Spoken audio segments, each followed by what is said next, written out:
এর আগের ক্লাসে আমরা অবজারভেশন টুলস বা অবজারভেশন মেথড সম্পর্কে আলোচনা করেছি, যেটা ছিল আমাদের ডাটা কালেকশন টুলস এর প্রথম একটি টুলস অবজারভেশন মেথড। আজকে আমরা আলোচনা করব কোশ্চেনারি কি এবং এর টাইপ সম্পর্কে। তো বরাবরের মতো আমি আপনাদের সাথে আছি নাহিদ হাসান, এবং আমার ইউটিউব চ্যানেল এবং ফেসবুক পেজ নার্সিং সলিউশনে আপনাকে স্বাগত। তো আমরা কোশ্চেনারি কি শুরু করার আগে একটা এক্সাম্পল দিতে চাই। মনে করেন ঢাকার ভিতরে 100 স্কুলের ভিতরে আমি একটা রিসার্চ করতে চাচ্ছি এই বিষয়ে যে স্টুডেন্টদের মেন্টাল হেলথের কন্ডিশন কেমন। তাহলে আমি 100 আমি বললাম 100 স্কুল, ধরে নিলাম 100 স্কুল, 100 স্কুল স্টুডেন্ট, 100 স্কুলের ভিতরে যে স্টুডেন্ট গুলো আছে তাদের ভিতরে মেন্টাল হেলথের কন্ডিশনটা কেমন সেই বিষয়ে রিসার্চ করতে চাই। কিন্তু 100 স্কুলের ভিতরে তো অনেক স্টুডেন্ট হবে, অতগুলো স্টুডেন্ট নিয়ে তো রিসার্চ করা সম্ভব না। তাই স্যাম্পল হিসাবে আমি প্রতিটা স্কুল থেকে 10 জন করে স্টুডেন্ট বেছে নেব। প্রতিটা স্কুল থেকে 10 জন করে স্টুডেন্ট আমি বেছে নেব। তাহলে মনে করেন এখন তাদের মেন্টাল হেলথের অবস্থাটা কেমন এই বিষয়ে যদি আমি রিসার্চ করতে চাই, তাহলে আমার কি কি কোশ্চেন করা দরকার বা কি কি কোশ্চেন করলে এগুলো আমি জানতে পারি। যেমন মনে করুন প্রথমে আমি রাখলাম যে স্টুডেন্টদের ফ্যামিলিতে বা পরিবারে তাদের বাবা মায়ের সাথে সম্পর্কটা কেমন, ভালো আছে, খারাপ, না কি ধরনের, সেই বিষয়ে আমি জানতে চাই। দ্বিতীয়ত জানতে চাই যে স্টুডেন্টটা যাদের উপর আমি রিসার্চ করছি সেই স্টুডেন্টদের বাকি স্টুডেন্টদের সাথে সম্পর্ক কেমন, ভালো সম্পর্ক না খারাপ সম্পর্ক না কি, এই বিষয়ে আমি জানতে চাই।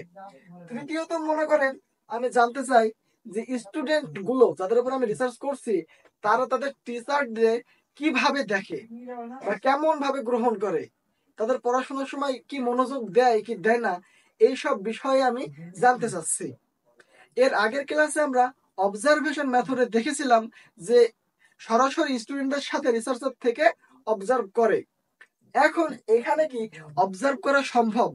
অবজার্ভ করতে হলে কি হবে, মনে করেন 10 জন স্টুডেন্ট নিয়েছি আমি একটা স্কুল থেকে, কিন্তু আমার স্কুলের সংখ্যা হচ্ছে 100টা। তাহলে কতগুলো স্যাম্পল হয়ে যাচ্ছে আমার?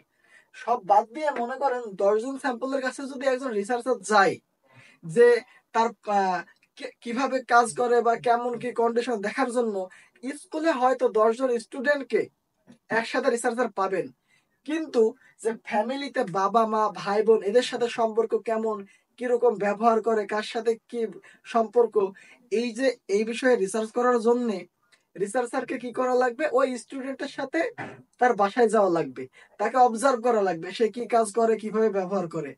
তাহলে একটা স্টুডেন্টের সাথে যদি সে যায় তাহলে তার কত সময় লাগবে, এমন ভাবে 10টা স্টুডেন্ট, এবং 10টা স্টুডেন্ট শুধুমাত্র একটা স্কুলে রিসার্চ করছে 100 স্টুডেন্ট, তাহলে তার কত সময় লাগবে, অনেক হিউজ একটা সময় লাগবে।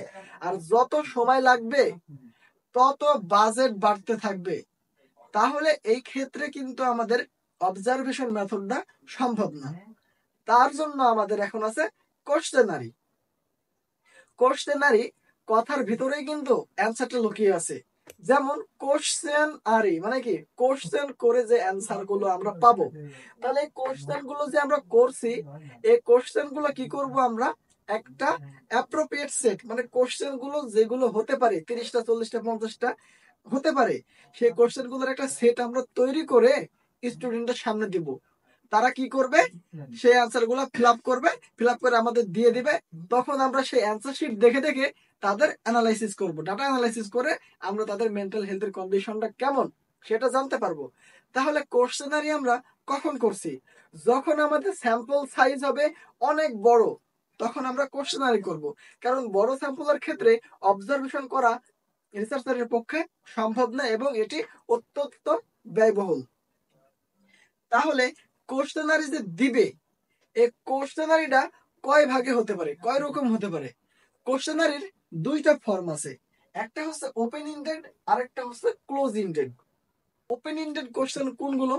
যেমন মনে করেন যেগুলো হচ্ছে ডিসক্রাইব করতে পারবে স্টুডেন্টরা বলতে আমি স্যাম্পল বোঝাচ্ছি। স্যাম্পলরা যে কোশ্চেনের অ্যান্সার গুলো ডিসক্রিপটিভ ভাবে দিতে পারবে। যেমন এখন যদি আমি একটা স্টুডেন্টকে জিজ্ঞাসা করি তুমি তোমার সম্পর্কে বলো, সে তার সম্পর্কে বলবে। আর একটা স্টুডেন্টকে বলে তুমি তোমার সম্পর্কে বলো, সে তার সম্পর্কে বলবে। একজনের সাথে আর একজন কিন্তু মিলবে না। তারা তাদের মন মতো সাজিয়ে গুছিয়ে যেভাবেই পারুক সে তারা ডিসক্রিপশন ভাবে দিয়ে দিবে, বর্ণনামূলক ভাবে দিবে।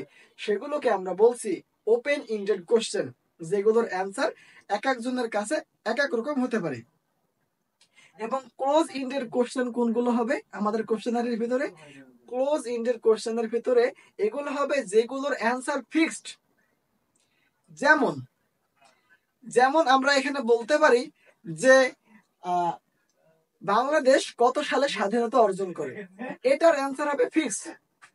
বাংলাদেশের রাজধানী কি, এটার অ্যান্সার হবে ফিক্সড। তাহলে আমরা ওপেন ইন্ডেড এবং ক্লোজ ইন্ডেড কোশ্চেন সম্পর্কে কিন্তু ধারণা রাখলাম। এবং এখানে কি ধরনের কোশ্চেন হতে পারে? আমরা কোশ্চেনারির ভিতরে কিছু ফর্ম দিয়ে দিই।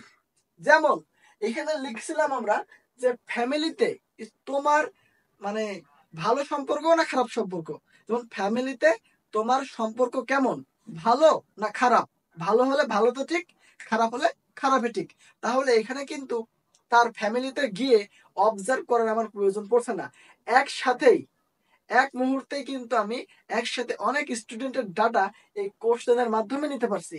যে তুমি তোমার ফ্রেন্ডের সাথে সম্পর্ক কেমন, ভালো না খারাপ? এই ভালো হলে ভালো দিবে, খারাপ হলে খারাপ দিবে। এগুলো কিন্তু আমরা একসাথেই অনেক ডাটা কালেক্ট করতে পারছি শুধুমাত্র কোশ্চেনারি ব্যবহার করে। আশা করি কোশ্চেনারির বেসিক যে বিষয়টা ছিল সেটা আমি বোঝাতে পেরেছি। এর পরবর্তীতে আমরা আরো আস্তে আস্তে অ্যাডভান্সের দিকে যাব। আশা করি আজকের ক্লাসটা এতটুকুই শেষ। যারা এই ধরনের ভিডিও পেতে আগ্রহী আমাদের চ্যানেলটি সাবস্ক্রাইব করে আমাদের সাথে থাকবেন। ধন্যবাদ।